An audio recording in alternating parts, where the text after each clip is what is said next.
Freshly washed.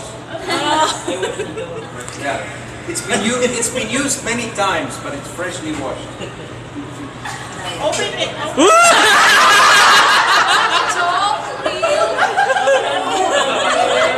XL. No, you need. Oh wow! No, you need to check what it's made of. You need to check what it's. What's you the like smell? It so much, you want to keep it. There's a perfect match with the colors here. What's the smell po? It's a perfect color match.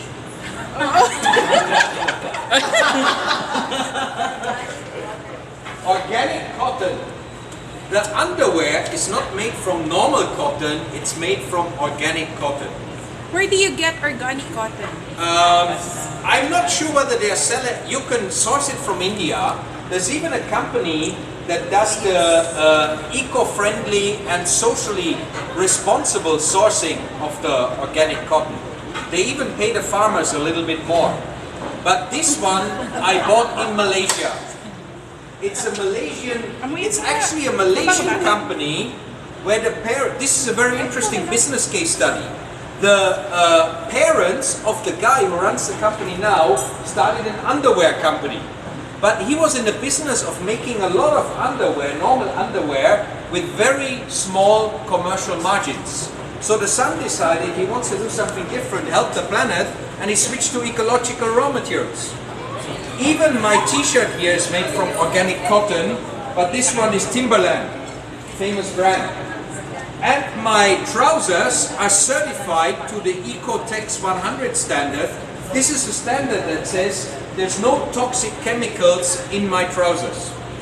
And everybody would think this is a premium product. I bought this in Germany for 600 pesos. You know, one thing is, if we have a consumer movement where more people buy green and organic, then the prices come down. Here and in Malaysia, organic food is still very expensive because few people buy it. So the supply is very limited, low volume. In Germany, these are mainstream trousers. The guys who are selling this sell them in huge volume. They do the eco certification as a standard because the German consumer wants it. So it becomes much more affordable and much more eco-available.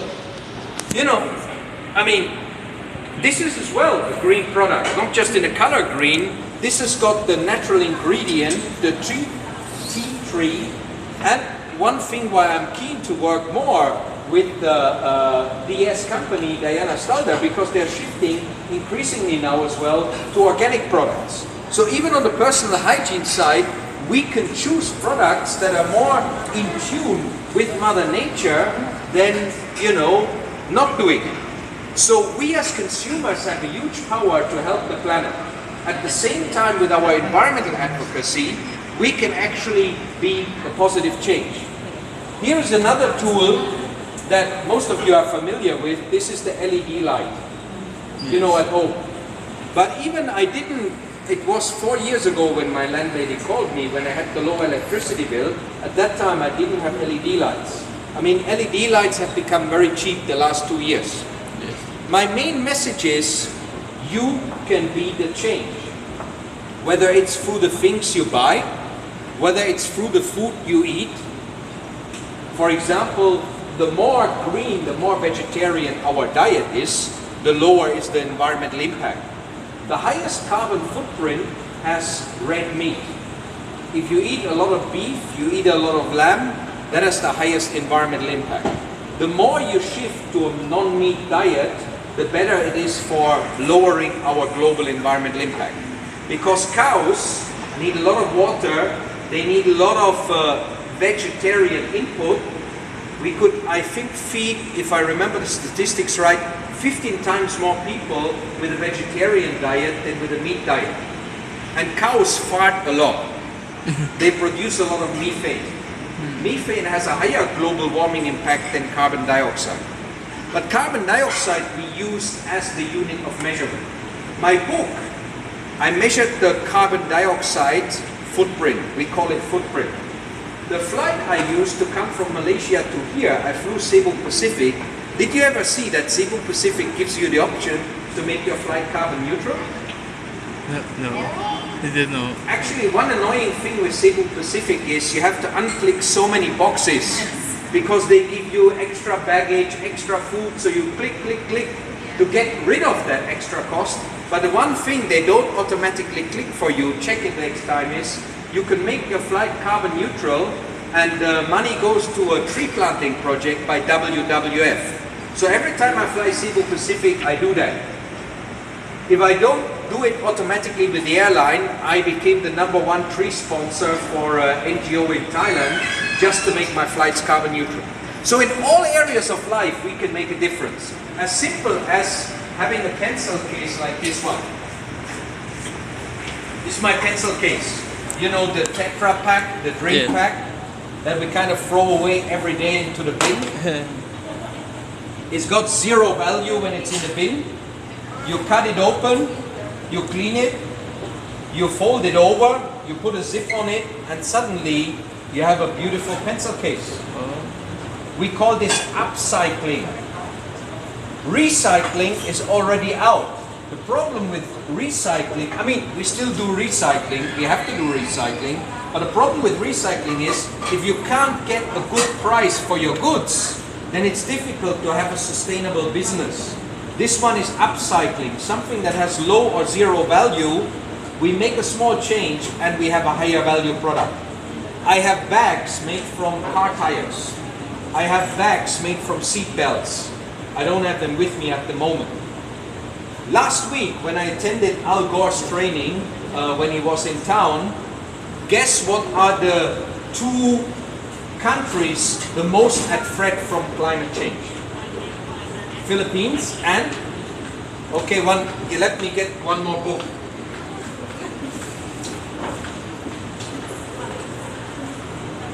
One for you. Thank you. This book has a carbon footprint of only 0.33 kilogram of carbon dioxide. That's less than 1 kilowatt hour of electricity. And I bought the carbon credits to make the book climate neutral. Actually, I bought even more carbon credits to make each book a healing impact on the planet. Hopefully, I have made the greenest book on the planet. That's what I believe. I don't know anyone else who has done all of those green aspects to his book. So, beside the Philippines, which is the other country that's at highest risk of climate change? No. India, very close. Neighbor to India. Pakistan, No. Nepal, Very close. Go a bit further down. Bangladesh. Yes, Bangladesh. Excellent. Thank you. You're welcome. Yeah. And you know the amazing thing, without really consciously thinking about that, the #2 countries that I want to accelerate my personal green advocacy in this year is Philippines and Bangladesh. I just booked my flight, 1st of April, I'm flying back to Bangladesh. I gave some talks there in February, and it was amazing how the young people want to do something different. I can sense the same thing here in the Philippines. The young people want to make a change. But what are the practical things that we can do? And I think we need to start with something simple like electricity, because electricity costs money. There's the pinch. And the Philippines, unfortunately, after making a great contribution at the COP21 in Paris, the Philippine delegation was really, really good. My Facebook friend Tony, the lawyer from Ateneo University, he was heading the Filipino delegation. They did an excellent job. But unfortunately, after the big guys came back to town, they signed off another 40 coal-fired power plants, which is kind of the opposite of what was discussed in Paris. Yes, we need more electricity. Yes, we need more electricity supply. But can we do it through solar and through wind? Philippines is already emerging as one of the top countries with a good track record of solar and wind project implementation. Because the electricity cost is so high, the return on investment here is better than it is in Malaysia, where electricity is artificially subsidized by the government.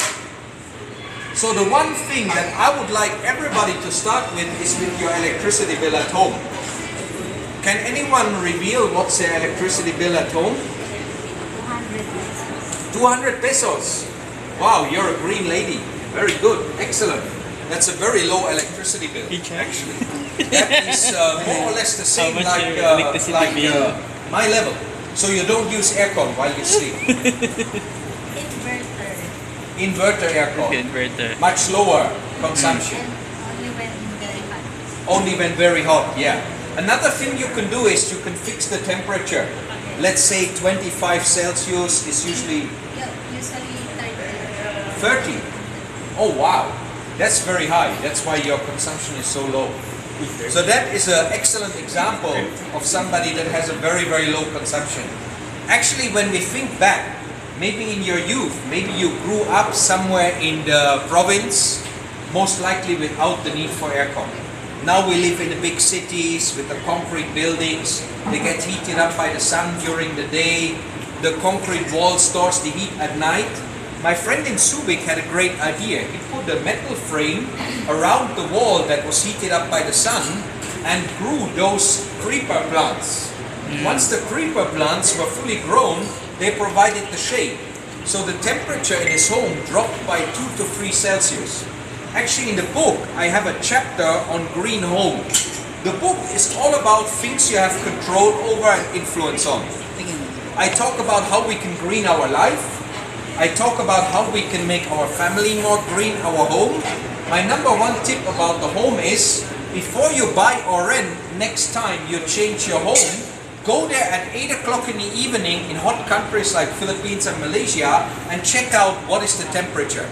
If it's comfortable for you, so you can live comfortably with the fan instead of the aircon, buy or rent.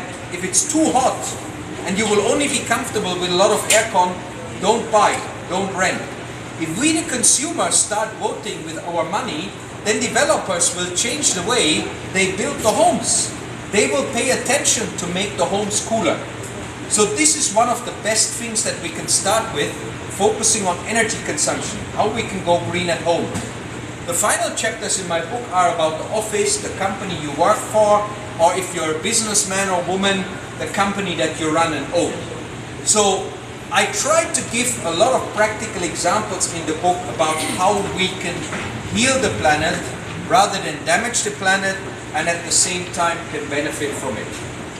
Often we think that going green means we have to make a lot of sacrifices. My message is, by going green, we're going to make our lives healthier. We're going to give our grandchildren a chance to survive on this planet. And we are going to see direct benefits, as simple as saving on our electricity bill. Another benefit of not using the aircon at night is your skin doesn't dry out. Your eyes don't dry out. A lot of people have to use the eye drops all the time. The main culprit is the aircon, which dries out your skin and your eyes. So by going green with those simple steps, we can heal the planet, we can heal our family, we can help Mother Nature and help ourselves. That is my main message. That's what I hope I can inspire people with. We can benefit today, tomorrow, and for our future generations. As the Holy Father already said in Laudato Si, it's our moral obligation. It's not really an option anymore. It's our moral obligation. We the humans today need to start to shift our lifestyle from being a trashing and destroying impact to the planet to be a healing impact on the planet. Are you a healer or a destroyer? Thank you.